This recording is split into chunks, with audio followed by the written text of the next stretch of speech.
संस्कृत इतिहास के बारे में आज जानेंगे। हमारे जो सेकंड दिन है, फर्स्ट दिन में जो हिंदी साहित्य के इतिहास से मुझे लगभग 20 से 25 मार्क प्रस्तुत करते हैं। तो हिंदी साहित्य के इतिहास के अलग अलग विद्वानों ने, जैसे रामचंद्र शुक्ल है, कृष्णनाथ प्रताप मिश्र है, अलग अलग विद्वानों ने इसको अलग अलग पार्टों में बांटा है। लेकिन मुख्य रूप से ये जो 7 पार्ट है, आदिकाल, भक्तिकाल, द्वितीयकाल और आधुनिक काल। अब देखिए, आदिकाल में जो अपभ्रंश देशी भाषा में जो साहित्य लिखा गया उसमें सबसे पहला है जैन साहित्य, ठीक है ना। जैन साहित्य, ठीक है ना, जैसे स्थूलिभद्ररास है, ठीक है ना। और इसके बाद में रासो साहित्य, पृथ्वीराज रासो, विष्णुदेव रासो, परमार रासो, सती रासो, ठीक है ना, इसके बारे में। उसके बाद में जो नाथ साहित्य, नवनाथ, गोरखनाथ वगैरह, उसका जो साहित्य लिखा गया आक्रोश युक्त। उसके बाद में सिद्ध थे, सरपा है, कड़प्पा है, द्वीपा है, उसके बारे में। और उसके बाद में शुरू होता है भक्तिकाल, ठीक है ना। उत्तरी भारत में भक्तिकाल, भक्तिकाल जो है उसमें विद्वानों ने रामचंद्र शुक्ल ने एक ज्ञानाश्रयी शाखा, एक है प्रेमाश्रयी शाखा। मैं मुख्य रूप से निर्गुण भक्ति और सगुण भक्ति। निर्गुण भक्ति में ज्ञानाश्रयी शाखा, जिसका जो प्रतिनिधित्व कवि है, प्रधान कवि है, वो कबीर है। और दूसरा जो है ज्ञानाश्रयी प्रेमाश्रयी शाखा, उसका जो पद्मावत के रचयिता है मलिक मोहम्मद जायद। उसके बाद में सगुण भक्ति धारा में रामाश्रयी और एक है कृष्णाश्रयी। रामाश्रयी शाखा में तुलसीदास जी प्रधान कवि हुए।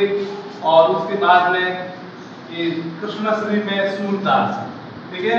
उसके बाद में रीतिकाल, जो दरबारी संस्कृति, दरबारी राजा महाराजाओं के जो अलग अलग युग साहित्य लिखा गया वो रीतिकाल के अंतर्गत आता है।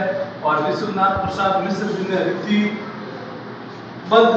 रीति सिद्ध और रीति मुक्त 3 काव्य विद्या का वहाँ पे वर्णन किया है। गणानंद बोधा, अल्लभ ठाकुर, द्विजदेव वगैरह रीति मुक्त कवि है।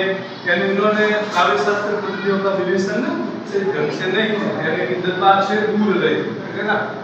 उसके बाद में आधुनिक काल, आधुनिक काल 1857 से लेकर 1900 तक लगभग आधुनिक काल में आपने देखा होगा आज वर्तमान तक जो है आधुनिक काल भी है। उसमें जैसे अगर 1900 तक पुनर्जागरण काल है, भारत काल कहा जाता है। उसके बाद 1900 से 1918 द्वितीय युग कहा जाता है। द्वितीय के बाद में 1837 से लेकर सायावाद युग, सायावाद में सारस्तम, जो सायावाद के जयशंकर प्रसाद है, सूर्यकांत त्रिपाठी निराला है, महादेवी वर्मा है और सुमित्रा नंदन पंत। उसके बाद में 37 से लेकर 43 तक प्रगतिवाद, नागार्जुन वगैरह। उसके बाद में 43 से 52 तक प्रयोगवाद, 60 तक जो है उसमें आगे, ठीक है ना, 60 तक भी अलग अलग कवि हुए। उसके बाद में 1952 के बाद में नई कविता, समकालीन कविता और सार्वजनिक कविता ने जो आज तक दिन तक जो कविता रचना हो रही है उसको सम्मिलित किया जाता है। आज के लिए इतना ही। आज अपने हिंदी साहित्य के जो संक्षिप्त इतिहास पढ़ा, कल हम इसके बारे में आपको विवरण से बताएंगे। आदिकाल कहाँ से शुरू होता है, अलग अलग विद्वानों ने आदिकाल का नामकरण अलग अलग नामों से क्या है, ठीक है ना। इसकी समय सीमा क्या है, किस साहित्यकार ने पहला कवि किसे माना है, ठीक है।